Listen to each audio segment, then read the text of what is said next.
Hello, everyone. Welcome to Talking Logistics, where we have conversations with thought leaders and newsmakers in the supply chain logistics industry.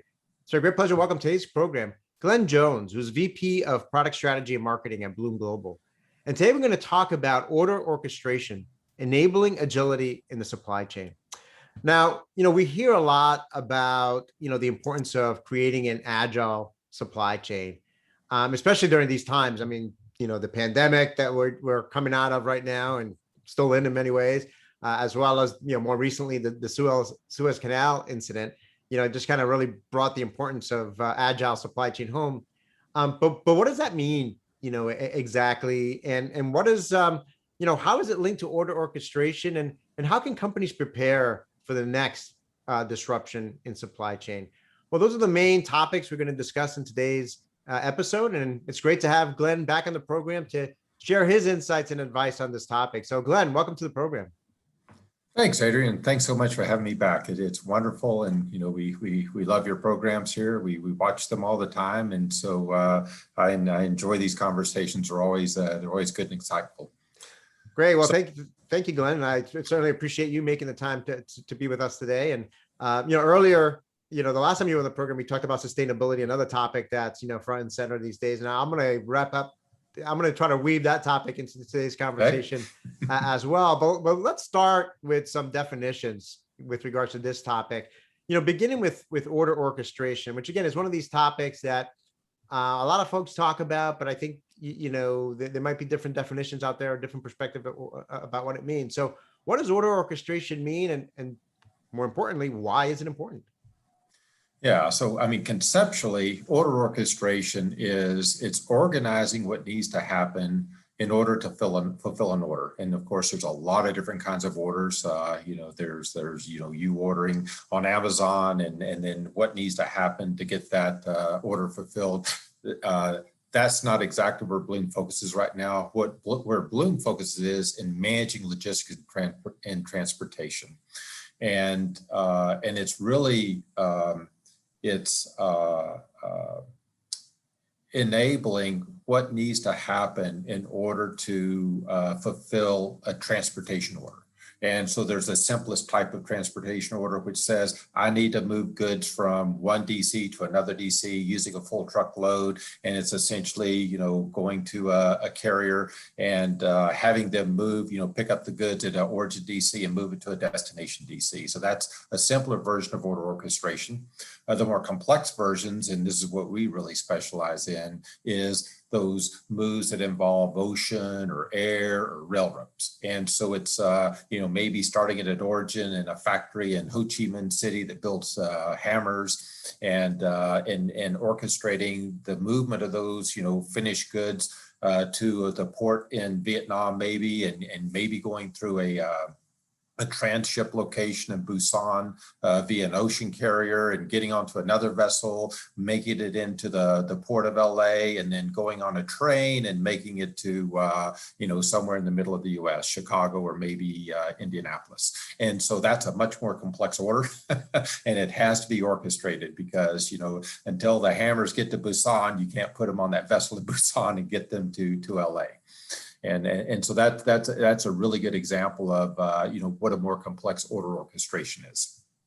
Yeah, with that complexity, it's always been complex, but arguably today it's more complex than ever because of the kind of unique situation that we find ourselves in. Coming out of the pandemic, you've got this unprecedented increase in demand in many sectors of the economy.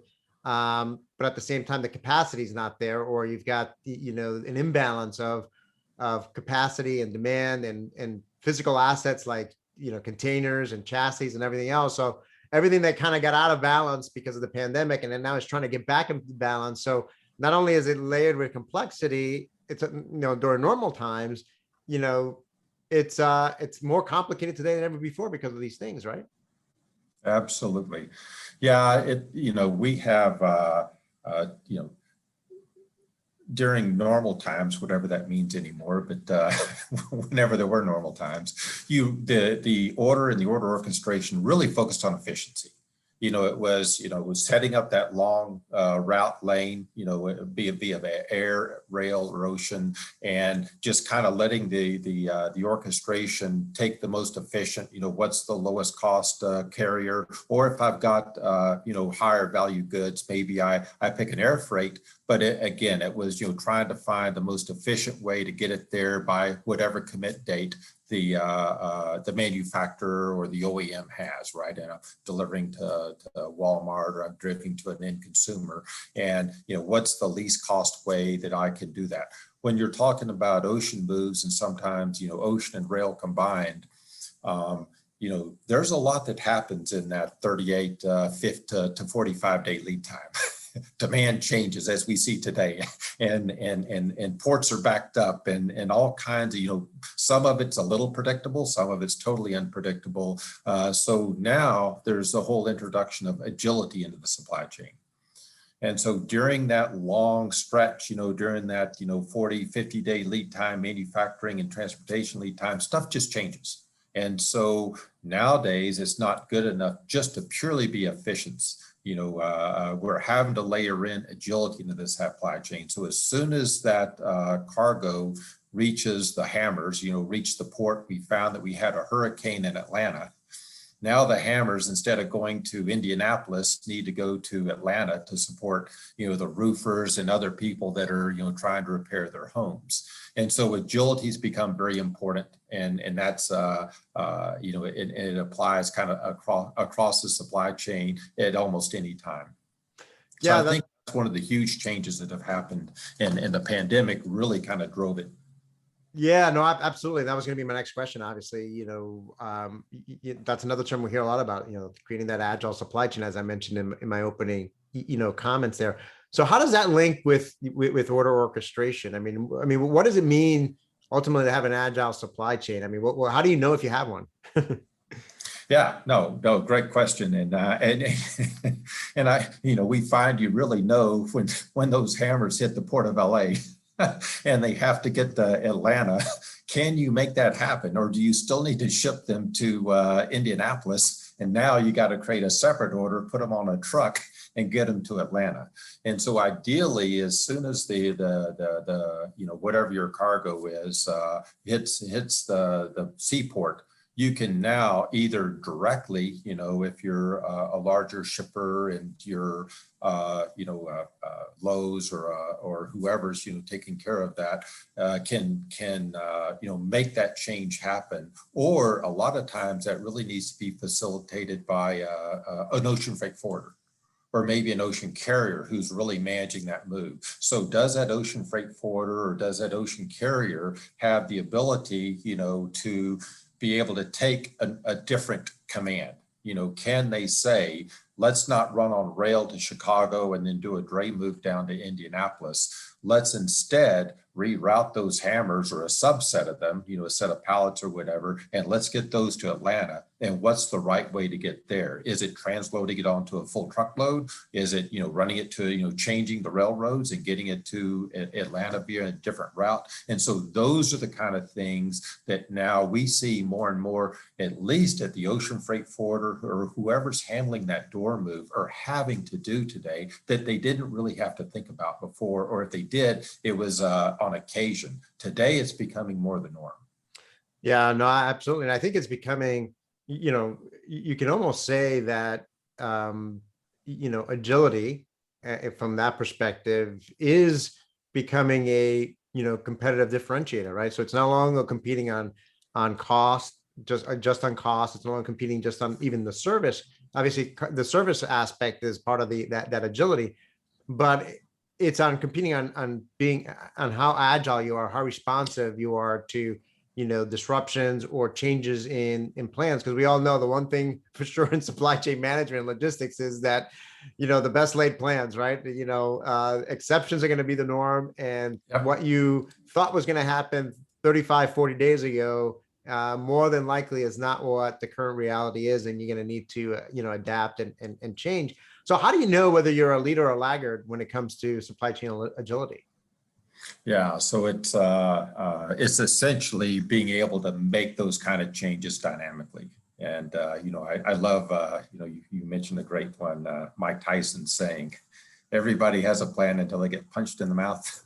So here we are, and so, yes, we're seeing now and we build, a lot of these technologies and we're, trying to get them deployed, but it's not only the freight forwarders now that are offering these kind of services or trying to offer these kind of services. And if they're a leader, they have to, and it's got to be not phone calls and being able to know exactly which person to call to make it happen. And then when you do the call that, you're the freight forwarder, then they have to know exactly what they need to do to make that happen. So more and more of that with a demand and the demand at the level that it is today, you've got to try to automate those type of changes, at least as much as possible. Finding capacity, finding the new capacity, canceling if you need to, what the original plan was. And so the leaders, be it the freight forwarders or we're even seeing carriers now, railroads, ocean carriers starting to provide, extended services that really let the end customers or the freight forwarders make these kind of changes dynamically. And so the leaders can do that. The laggards aren't able to. They're not able to respond in a timely way to be able to change these orders and create a new orchestration on the fly. So that's kind of what we see today. And there's a lot of, of course, the pandemic has driven, many companies to digitize their operations. So first of all, you have to get insight. You have to know that you have to make these moves. And then once you do and make the changes, and once you do know, you have to be able to affect them. And the leaders can do that. And the laggards are really struggling. Yeah, you raised a point I was going to make, which is, we talk a lot about the importance of digital transformation. We've been talking about that for many years. And I think, obviously 2020 was a wake-up call for many companies. But I think you raised an interesting point. It's not only a wake-up call for shippers, in terms of the need to, move away from, technology that they might have that was built in the 1980s or 1990s, that are no longer aligned with the more dynamic environment that we're in. But it's also, in order to truly enable this agile supply chain, it's really all the stakeholders have to be part of this digital transformation journey, right? So that includes the freight forwarders have to move up. They can't rely on those phone calls and manual processing to be able to meet the needs of the shippers, as well as respond quickly. It's the carriers, as you talked about there. So again, it's shippers, it's carriers, it's freight forwarders. All the stakeholders really have Absolutely. to move. It's vertical. I mean, it's got to be, not everybody's an Amazon that can have the whole vertical stack and make those kind of things. So yeah, these the underlying logistics providers, they have to be able to provide these services on top of the more the more traditional services they offer. And I would think as a shipper, then, particularly if you're one of them, again, ahead of the curve, if you will, with digital transformation, as you're looking for partners, freight forwarding partners, 3PL partners, carrier partners, I mean, this is becoming a more critical part of the evaluation and selection process, is to say, hey, Yep. Are you a leader or a laggard when it comes to, enabling, digital processing or helping us create an agile supply chain, right? Because we don't want you to be the weakest link in our ability to be able to become more agile and responsive. That's exactly right. They are willing to pay a little bit of a premium for this service today. Not sure how long that's going to last, but yeah, I mean, most of the shippers are understand that there is change in there, but the more you automate it, other than the fact that paying for a full truckload may be more expensive than paying for a rail, but providing the service in general should not cost any more. And if you're digitized and you have the right kind of digitized operations and the right, I'll use the word protocol, the ability to affect for a shipper to say, I need to make this change. And for the service provider to say, I can do that. And here we go, it's, they'll still look for levels of efficiency there. Right. So, like I mentioned earlier, I mean, the one sure thing is that there is going to be another disruption. There is going to be more exceptions, because that's just the way this industry works. I mean, so what actions should companies take to better prepare for the next, disruption, particularly the next big disruption, whether it's another Suez Canal incident or, something of the scale that we had with the pandemic. Hopefully that won't happen anytime soon again. But again, you got to be prepared for any of these changes. What should companies do to prepare? Yeah, so on the shipper side, we are finding that, and again, this control tower word's been overused, but it's actually pretty insightful. So being able to, collect that data. So the data is available today on, what's happening in the world and what the delays are in, the Suez Canal or the backups in the port of Long Beach. That data is available. We certainly have access and we provide that back to our customers, as do other companies. Being able to digest that data and be able to understand this is a late ETA, understanding your inventory positions doesn't matter. Am I going to get penalized? And being able to, for a manufacturer, an OEM to understand that, for a retailer to understand their controls of being able to get cargo out, but most importantly, having that system that can, we use the word control tower, that can ingest that information and then look at the current situation and then make recommendations and say, okay, it doesn't matter for this one. But for these other three cases, yeah, you need to apply the agility trump card and go affect change and then understand what are the options for those changes. What can we do? And then how much is that really going to cost? And so having that visibility and being able to do that on the fly is very important. So for the shippers, that's kind of the key thing that we see that they really need. And, we do, believe the control towers, it doesn't have to be a massive program to implement. You can do something at a smaller scale and grow it over time. The control towers today also provide, who do I contact? Who should I be able to find in order to really affect this change? If it's not all done electronically, do I call Joe at Ocean Freight Forwarder Incorporated and make sure that, that my change did actually happen and that goes through. So those are the big things. And of course, for the underlying carriers, it's getting digitized and being able to really enable that agility, but while still providing kind of the standard products that really focus on efficiency. Yeah, no, great points. I think when it comes to, control towers, visibility, boils on, like you said, there's so much data available today from so many different sources. I think the key is we always say, how do you convert that data into actionable insights? And there's so much data today that if you try to do it with spreadsheets or in a very fragmented environment, you're just not going to be able to, number one, be able to see the right correlations or connections between the data points, because it's just so much there.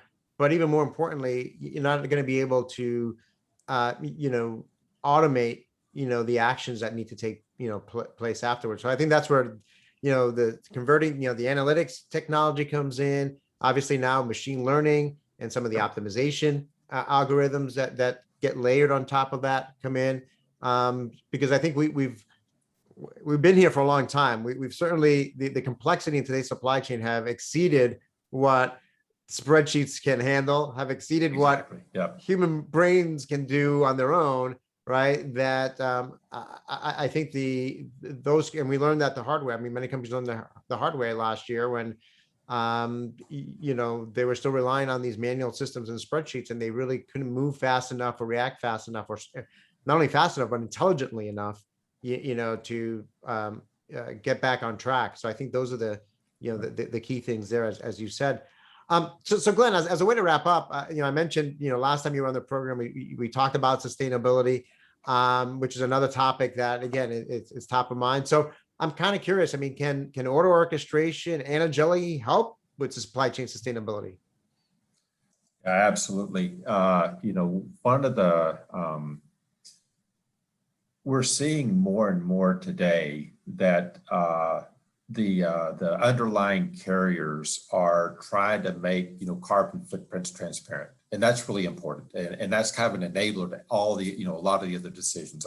There's other things like reducing empty miles, and we focus on those areas too. But whenever you're orchestrating orders or wherever you're laying out that initial plan, and whenever you have to go into the agility mode and make changes to that plan, we're finding that, our customers are asking for, okay, I mean, as a part of that selection criteria, even in kind of an expedited mode, we still want to understand what that carbon footprint is.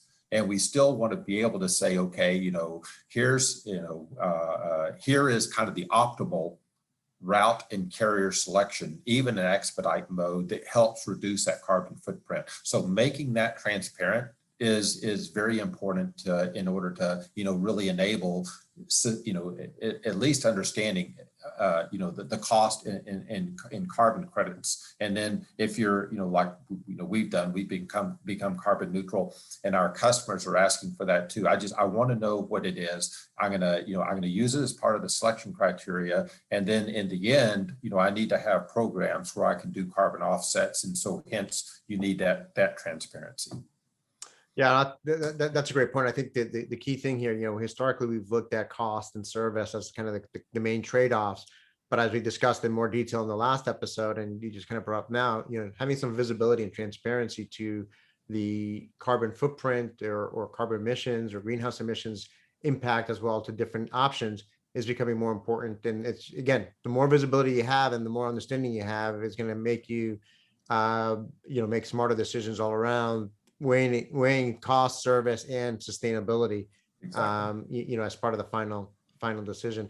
Well, Glenn, like I always say, we always just manage to scratch the surface on these topics, but That's true. you provided a lot of great insights and advice, and I think in many ways we're preaching to the choir here, because I think a lot of companies, fortunately, finally understand that the importance of order orchestration and creating an agile supply chain, because they're living and breathing it right now, and feeling the pain right now for those that have been laggards in this area. So I'm sure we'll continue to see more developments and success stories moving forward. And maybe this will be a topic that we'll pick up again, in a year's time and see where I we're certainly at. hope so. Yeah. All right, Glenn. Thanks for having me on, Adrian. Always a pleasure. Great. I want to thank those of you that joined us. If you're watching this episode on demand, either at the Blume Global website or on Talking Logistics, and you've got a question or a comment for Glenn, you can post it there, and I'm sure he'll be more than happy to respond via that medium. Absolutely. Again, thank you for joining us, and look forward to seeing you in a future episode of Talking Logistics. Have a great day. Yeah.